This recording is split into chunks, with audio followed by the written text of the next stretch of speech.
Welcome. We're live. This is Michael Gibson. I am live from my place here in Phoenix, Arizona, and you are watching the Academy for Men live broadcast. It's Tuesday, second Tuesday of the year. Very excited for 2018 and what's coming. And I've got an incredible guest for you today. But first, let me take care of a couple things. First of all, we love it when you send hearts, do some thumbs up. If you have any questions, they go down in the comments below. And please make sure that this is going to be totally interactive. And I'm excited to have our guest on our live podcast. I don't know if you've done a live podcast before, Shane, but this is a lot of fun and we get a lot of interaction. So let me just introduce our guest today. Our guest comes to us from a product offering, actually, in a company called the Sacred Sex Game. And Shane Brandolini and your wife, Heather, are the CEOs, if you will, of this amazing company, and what they're doing is really, I would say, it's next level for couples and for just communication and et cetera. So let me give you a little bit about Shane. Shane is an artist, a visionary, a mystic. He attended his first sacred sex workshop over 20 years ago. He's developed a working relationship with the Eastern arts ever since. His latest creation is an adult board game designed for couples to assist in communication, energy healing, and intimacy. And I'm excited to actually get to play the game. And my beloved and I are going to play it very soon. We're looking forward to that. Shane, welcome to the podcast. It's so great to have you here. Thank you, Michael. Thank you for having me on the show. Absolutely. Well, I just want to jump in and find out a little bit about you and also a little bit about Heather. And definitely talk to us about the way this game emerged, if you will. But let's talk a little bit about you and Heather. Oh, absolutely. We met, I think it's going on 12 years now, 12 years ago. And we just hit it off immediately and just found that we were a magic couple. And I had already developed the game in some fashion. I had gone through a couple of different revisions before I met Heather. And I now know that it took the magic of our relationship to bring it to fruition. And last year in, I think it was December of last year, I finished the final prototype, and I worked on it for about 10 months, and then we launched it in September. No, I guess I'm getting, so 2 years ago, or one whole year ago in December, I finished the prototype, and it took about 10 months in September to complete, and it's been for sale for about 3 months now. So wow. We're very excited. Well, I was really impressed with the introduction that you did over at Lori's house, and it was really an incredible just walkthrough of the game. It was, I find it very sensual. There's a lot to it. There's a lot to it. And so tell me a little bit, why did you choose to bring this game to the world? Absolutely. You know, the idea of doing something fun and interactive and having a intelligent and thought-provoking tool was my initial intention.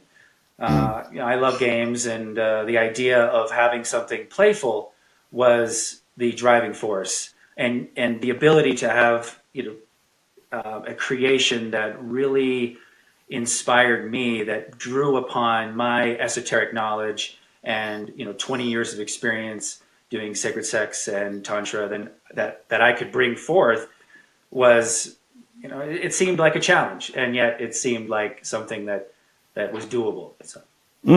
Well, okay, so we're talking about turning sex into a game. You know, I actually was thinking about that this morning, and you know, it just kind of flashed to me. I thought, well, if this comes up, I'll mention it. And you know, oddly enough, the idea of a game, you know, we all play games. You know, it has a beginning, middle, and end. There is a commitment to the process. So I think as adults, we have lost the initial magic of games because, you know, being playful almost seems like work sometimes. And a game is a structured platform. And whether or not you want to dream into that is your choice when you sit down. And, games, sex games, there are some out there.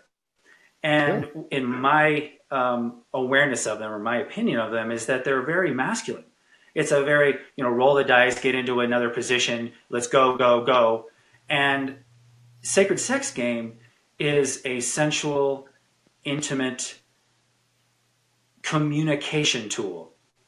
And that is, I believe, on the feminine side in terms of its ability to really caress the couple into a blossoming relationship or a gameplay.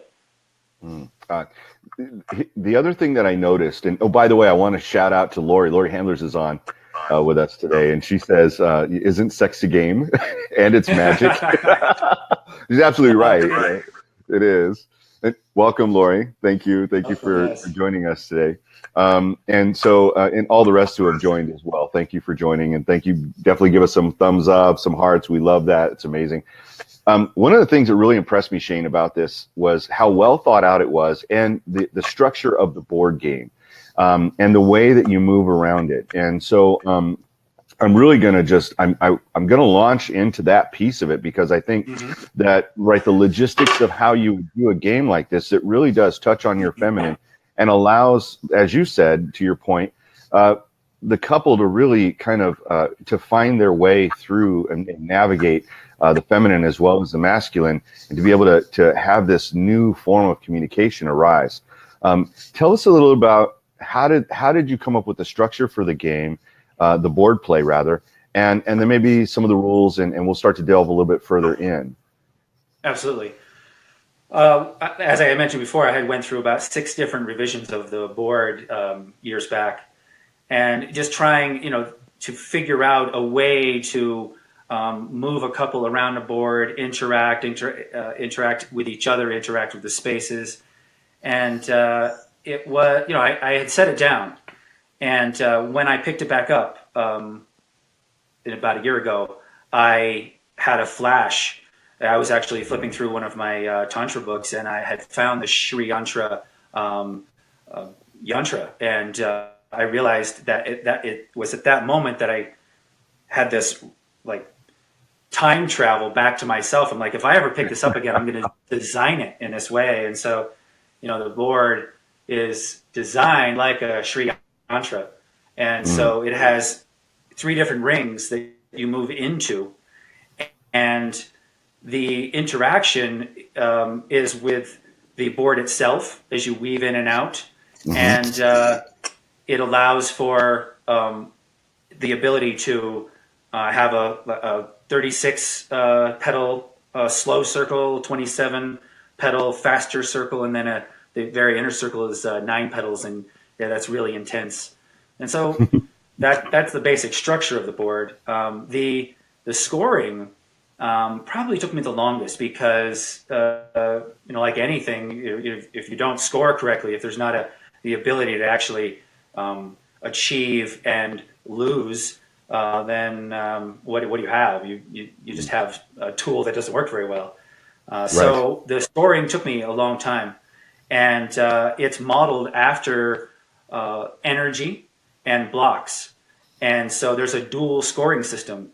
You want to achieve more energy, and you want to release blocks, and that's very similar to our practice in sacred sex or tantra. I mean, you want to amp up and generate energy together, and then of course you want to move through all the blocks that you have in your emotional life, or in your mental life, or in your physical body. Well, here's what I like about that: the idea that there are flows, right? In tantra, especially, tantra is it's breath, sound, and movement, and there's a flow to it, right? And so that, I think that's what inhabits the game most. It's what I thought really attracted me to it. So talk about blocks, and talk about these 2 things, because that's an important piece. Absolutely. So the cards, there's 270 cards in the game, and that is a very robust amount of cards. I really, had 400 to begin with, and had to weed them down to somewhere. But we were going to produce a smaller game, or a smaller price point of a game, and I was going to reduce the amount of cards. And professional casino-like cards are very expensive to produce, and we just decided, 270. We're going to stick with this amount of cards, and those cards are in 9 different categories. And each card, as you pick it, you move around the board and you move to a space. The spaces have icons on them. Oh yeah, that's perfect. Go ahead and hold that up.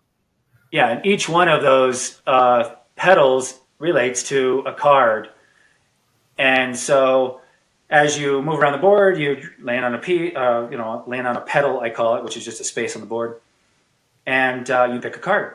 And each one of those cards has either an action or a question or a statement, and there is either the ability to gain energy or accumulate blocks or lose blocks or decrease your energy. So there's this ebb and flow of everything that happens in the game, and it's based upon a personal interaction and, of course, the interaction with your partner. And so that's how the scoring happens. So how do you get a block? That's one of the questions I have. And how do you get an energy? Now, I know that you land on them, but can you give us an example of one of the cards? Yeah, absolutely. I will read a couple cards off. Cool. So here just happens to be the block cards. Here we go. See that? Okay. So that's, yep. And, just randomly just kind of grab one. Oh, here's, this is not an opportunity to undo a block. This is straight up add 10 blocks. So the actions speak louder than words. Take more time to express how you are feeling. So that card right there, it just, the idea behind that card is that, you pick that up and you add 10 blocks to your scorecard, because that's just a statement. It's just affirming, you might be doing well in your communication, but you know what? Mm-hmm. Here's a little card for you to add some blocks, because it's a game, and you could agree with that or disagree with it, but it's a game. Well, and by the way, there are blocks in communication, and I think oftentimes, and I've seen this happen myself. The question becomes: do I bring this up with my beloved or with my partner, or do I sit on it for a little while and hope that it works itself out? And so one way is to actually kind of cough it up, right? To get it out there and to say what it is that needs to be said, even if it's a hard thing to say. I think what most couples don't get is that although you can bring something up that's difficult to say, the commitment here is to be related. And that commitment looks like, I'll say what I have to say. I don't mean it to be, an attack. And at the same time, it might blow up in my face. And if it does, then there's going to be some cleanup involved. And I really like the way that your game allows people to kind of navigate that naturally, like without having to really be trained. It's beautiful. Absolutely. And then also talk about the energy cards. The cards have a range of potentiality. None of the cards will bring somebody to a full stop and really bring about matters that are incredibly sensitive, because the game itself is designed in a sensitive way, that the card can be interpreted. And so nobody's put on the spot, but it gives an opportunity to bring up those things in what you're saying, because how often do we sit down and address some of the things that haven't entered our mind for 6 months, or maybe the things that are on the tip of our tongue that we don't necessarily know how to say. Another card here is an opportunity to remove 10 blocks, and it is also a block card, and it says relationship troubles often are linked to the lack of intimacy. So discuss what intimacy means to you. And so that is an opportunity to start bringing about a conversation. And as Heather and I have played the game, some cards will get us into a half an hour conversation about something. And you can't plan that, and that's the beauty of it. Yeah. It's magic. So would you recommend, I just have to ask, would you recommend grabbing a bottle of wine, some cheese and crackers, and sitting down and just having, like, how would you set up getting started with this game with your, and by the way, I want to take a look at your packaging. I want people to see your packaging if you have it nearby, because it's beautiful. The way you package this game. We got a laser cut wood box. That's the lid, Yep. and here's the bottom of the box, and we have a nice little bag that everything comes in. This is hand sewn by Heather, and the cards all come in a It's case just like beautiful. that. It's just beautiful. And the manual is a 24-page manual, very intense manual. It's a very intense game. Yeah, it's intense. So to answer your question, it actually recommends that you are sober, and whether or not wine can be one of those beautiful things that it's liquid courage and whatnot. And if that's your preference to open a bottle of wine, then who am I to get in the way of that? The idea is to sit down and be available, be receptive, be willing to drop into a space that you're able to communicate. Heather and I like to put on robes so that we are able to be clothed yet available. Comfortable pillows. This can be played at a kitchen table. It can be played on the floor. The idea is just to king size bed. Yeah, queen size bed. Yeah, I mean, just find the ability to play a game. When you first start playing, it could take maybe 3 hours, but Heather and I can play in about an hour. Realistically, an hour to an hour and a half is about average. So just create that intention and make that commitment to open up to each other. Well, what would you say are some of the major benefits that you found personally by playing the game? As the creator of the game, I mean, there's something that was really deep inside of you that brought this out and brought this to the world. But what have you gotten? What benefits have you gotten personally? Is what I'm asking from the game. Yeah, the ability to open up and communicate with each other when we were not necessarily in that space. We've actually taken the opportunity to say, let's play the game, to work out something that we know is going on, or actual practice. I mean, we get sexual, and sometimes it's all about making love, and as opposed to slowing down, doing breathing exercises. There are breathing exercise cards. There are cards that are eye gazing. There are cards that are just touching, meditating together. And often our busy lives don't allow for that. So to create that reminder, and it's almost like it's a loop that kind of speeds up, and you start incorporating it into your daily practice by just playing the game. Like, oh yeah, it's been a while since we sat and breathed together, and the game affords that opportunity, and then all of a sudden you open yourself up to, this is actually fun. This has been a while since we've done this. So I would say both practice in the arts, and also communication, reminding us to be good listeners to each other, reminding us to not take things personally about what we're going through, and to listen to the other person and what they're dealing with on a daily basis. Oh, that's brilliant. That's brilliant.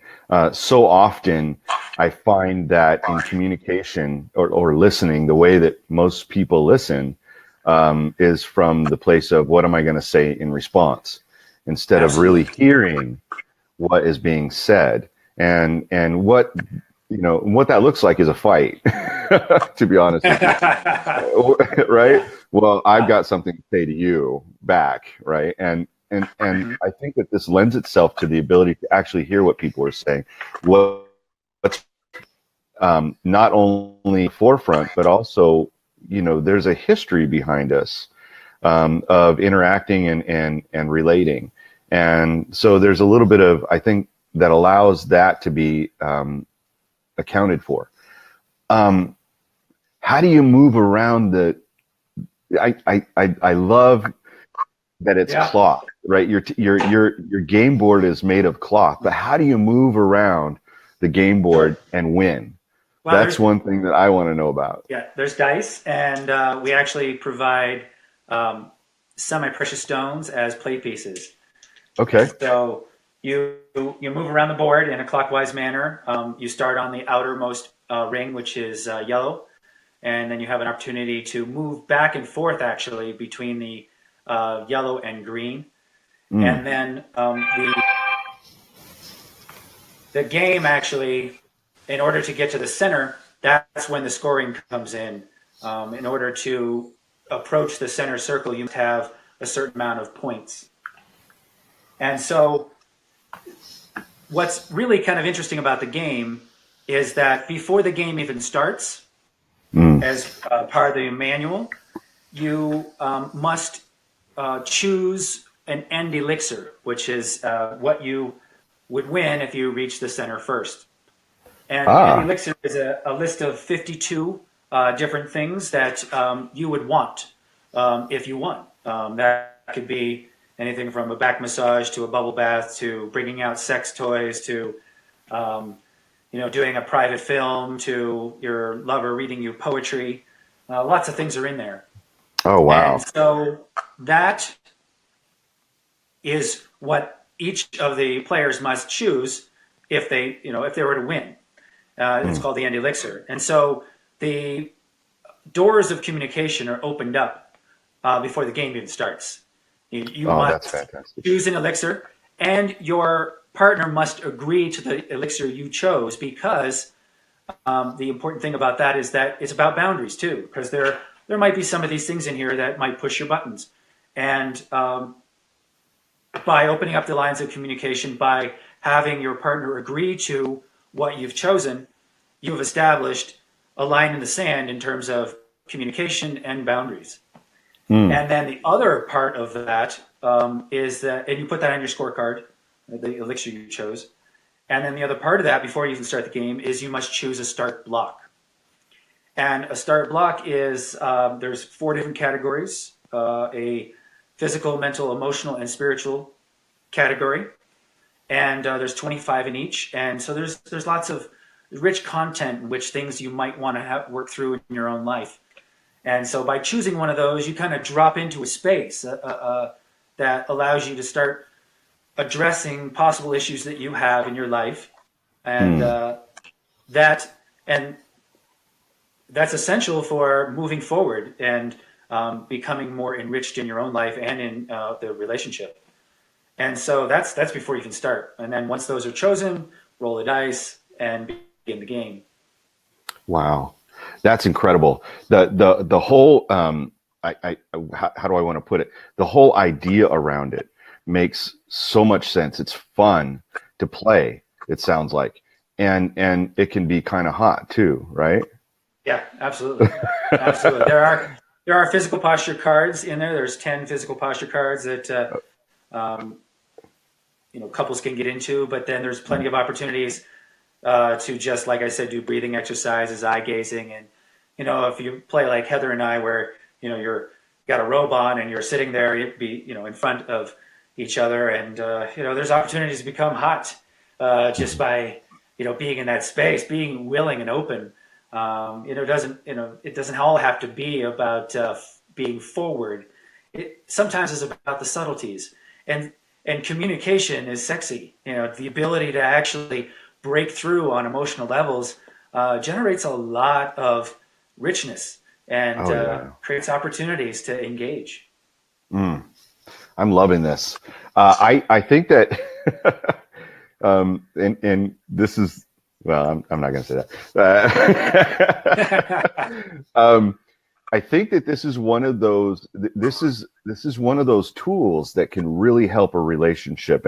And what's your goal for people in having this game be in people's homes? And I mean, this really, in my opinion, a lot of the problems that come from communication, especially around sex and money and desires and fears and boundaries, can be fleshed out in this game. What's your goal for couples by having this game in every home?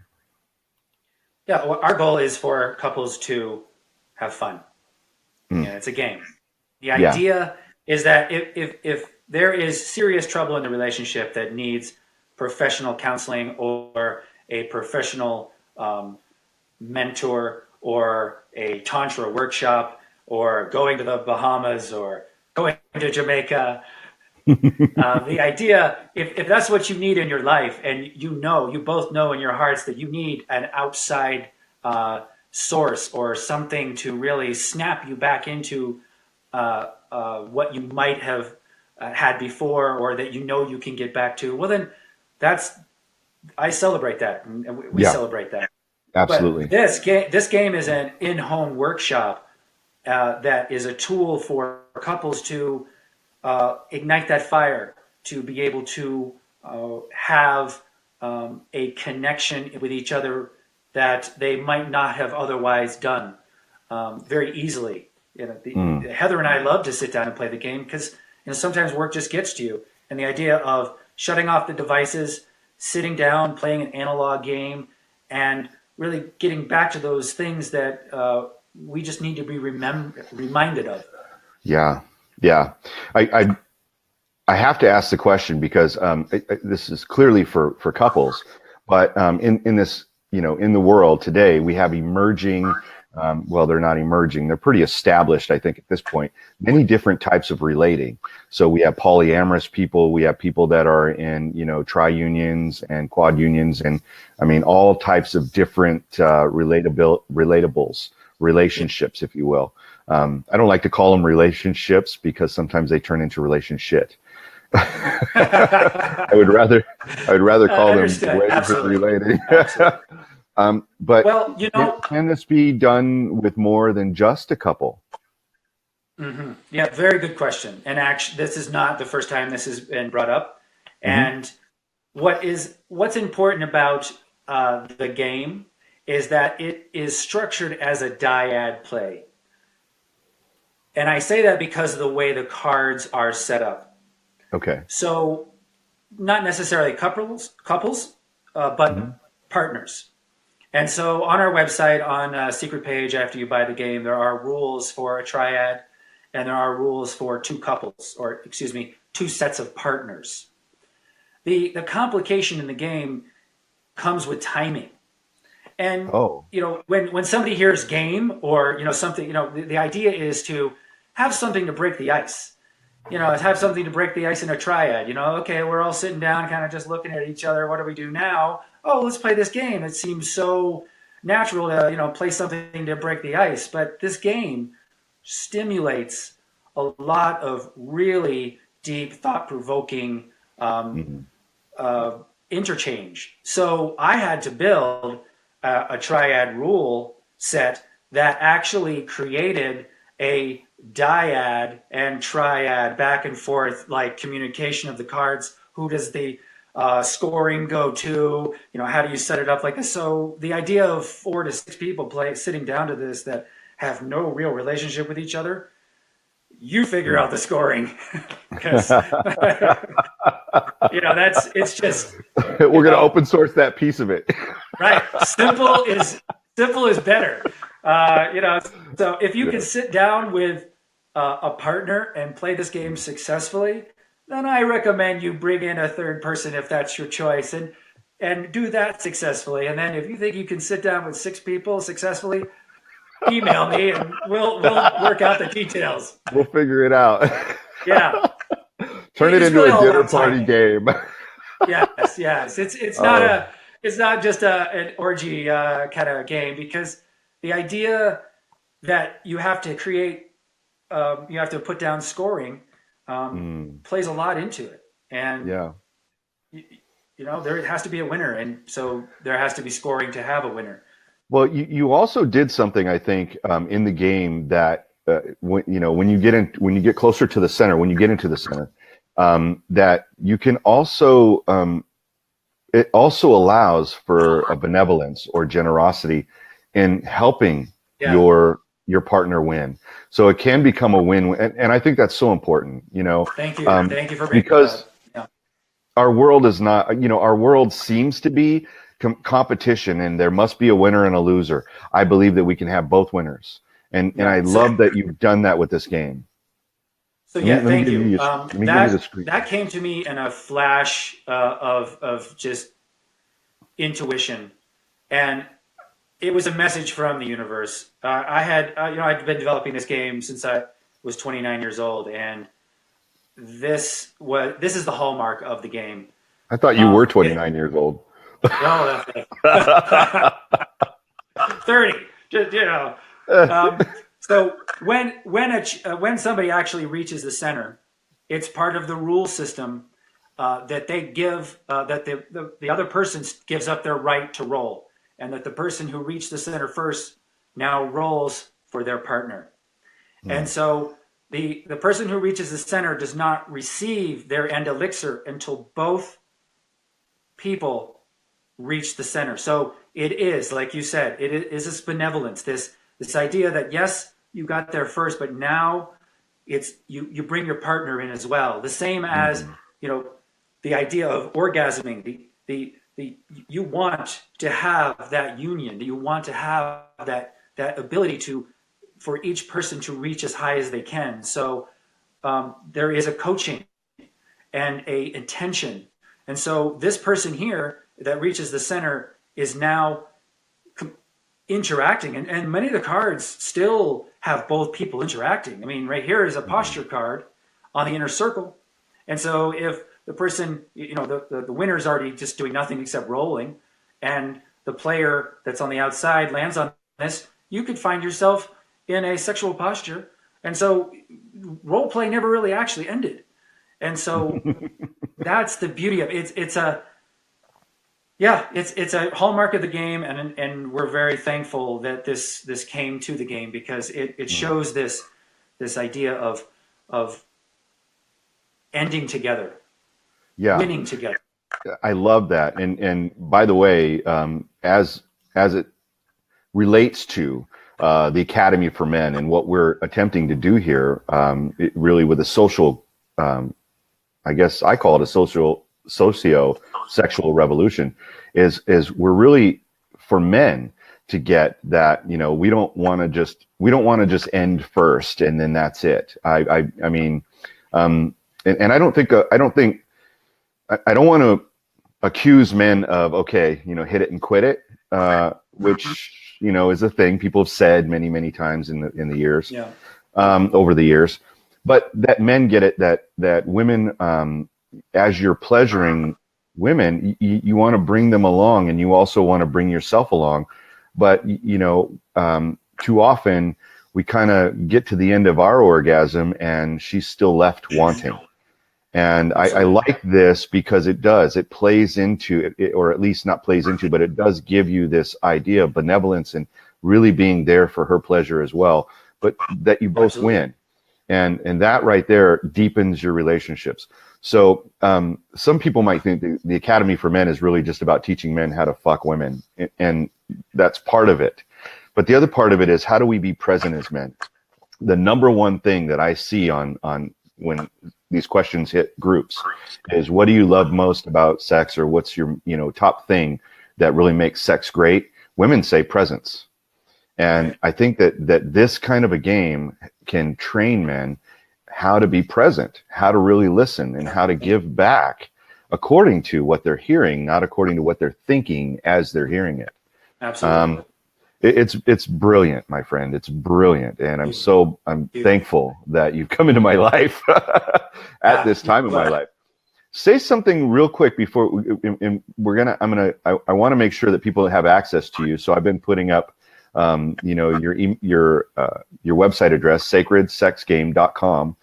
You can go there to get the game. The pricing on the game is really affordable, and it does display the value of the game. truly. What's the pricing on the game at this time? The standard version, which comes in the cloth bag, is $159, free Okay. shipping in the United States. And then the deluxe version comes in the laser cut wood box. It has the bag as well, and then it also comes with a selenite wand and a Shiva lingam. So they're just beautiful crystals that come along with the deluxe version. And so the standard version is a compact. You can throw it in a suitcase. The deluxe version is something that you can easily put on a shelf, and nobody will ever know what it is. It just It's very discreet. I love that. Yeah, absolutely. We wanted don't. And we wanted to create a the work kids of art. dig into it. They're like, "What is this?" And what is this? Yeah. So my Heather and I are both artists, and we wanted to create a work of art, and so we brought it to the world as something that is a functioning piece of art, and we designed it and manufactured it in the United States as much as possible. I'd say like 98% of it is all here in the United States. So, that puts our price point higher because we're doing it ourselves. I mean, Heather's sewing the bag. We're, cutting the board. We're doing, hand picking the semi-precious stones. So there's a lot of love in this. And, that's what we wanted. I didn't want to have something that is all made out of fiberboard and, made halfway around the world and just kicked out in this big machine. And it feels sensual. The idea of having something that you can be proud of and that will be with you for a long time. So. Yes. Yeah. And the fabric is washable. And yes. I mean, why does that matter? I think it matters because, a board, if you're, let's say you're doing this on the floor or the bedroom and like I tend to do, just get passionate and things happen, wine and cheese. Wine and cheese. It could happen. It would happen in my situation. Talk real briefly about the link of Tantra to this game. This game really truly is to take all of the thousands of years of sensual, sexual knowledge through Tantra and yoga, and brings it into this unique space and way of communicating and experiencing Tantra. But I'd really like to have you just for a moment talk about that because it's so beautiful and it really is. It can bring people to this higher level of relational and sensual, sexual, and even mental experience. Well, one of the things that I made sure of when I created the game was not to get too esoteric or technical. Good. And that was difficult at some points because that's a space I live in very easily. And so there is cards that talk about yab yum, but then that is the only glossary term that we actually have in the manual. Is just what is the yab yum posture. And so the essence of Tantra in having breath work and sound and the ability to connect and communicate, reach for higher ideals in yourself, cultivate energy in yourself and your partner and reach as high as you can. Those are all expressed in the game in, I don't want to have to say layman's terms, but just very basic verbal language. So the cards have just this coaching along of do this or practice this or discuss this without having any Sanskrit terminology or any really complicated postures or complicated 30-minute sessions of laying down and doing breath or massage work. It's just 3 minutes here, 5 minutes here, do this 10 times. So it's really compact as a game should be. And that's really the essence of bringing in those ancient techniques in a fun, easy to understand, very playful way. I love it. It's kind of a noob's, uh, like a newbie could learn a little bit about tantra, but really what's more important is that that you actually get to do tantra. It's not necessarily a training system. If you wanted to do a training, in tantra, there are plenty of offerings out there that Absolutely. can teach you the fullness of tantra. Mm-hmm. But this is a game that will allow you to actually experience it. Mm-hmm. And so that is high on my list of things that I think is really powerful about the game. We just have a couple of minutes left, Shane. Is there anything else you want to share with our viewers or to talk about, or that you really want to highlight before we go? Wow. I guess I would just say, join us on social media. We have a private Facebook group. We have a What's it product called? group. On Facebook, it's Sacred Sex Game. Twitter, I've got a YouTube channel. We have Instagram. I just opened a Pinterest account. So we're interacting as much as we can on a social level, and also we're doing meetups locally in Flagstaff, and we're going to be doing, going down to Tucson and Phoenix, and of course, Sedona is only 30 minutes away. So we're, staying Arizona based at this point, but we're looking to bring the game to people and give them a chance to interact with it, very similar to what we did down in Phoenix when I sat down in a group of people. That was a fantastic. Yeah, that was a great night. It was an incredible night, and we had a lot of fun. And I mean, the thought and I think heart that has gone into this program, or this game rather, is it's remarkable. And so I want to thank you for your many years of working on this and having brought this to us and offering it to us. It's Sacred Sex Game, and you can find it at sacredsexgame.com. Again, Shane Brandolini and his partner Heather are the creators and really the source of this wonderful material. If you're not familiar with the Academy for Men, you can find us on Facebook as well, the Academy for Men, or you can go to Just Add Skill, which is another page that we have, one of our offerings. And then finally, Socio-Sexual Revolution. I'll make sure that I put that on the screen right before we go. But all of this so that really we can begin to, as a community, find new ways, modern ways, even using some ancient techniques and knowledge to be able to interact with each other in a powerful way. And I really believe that this game has a place in our revolution. So thank you, Shane, for being here for us today. Thank you for sharing your love with us. Tell Heather we said hi. To all of our viewers, we love you. We're going to go ahead and sign off at this time. My name is Michael Gibson from the Academy for Men, Just Add Skill, and we look forward to seeing you next Tuesday live here on the Academy for Men live podcast. Thanks again.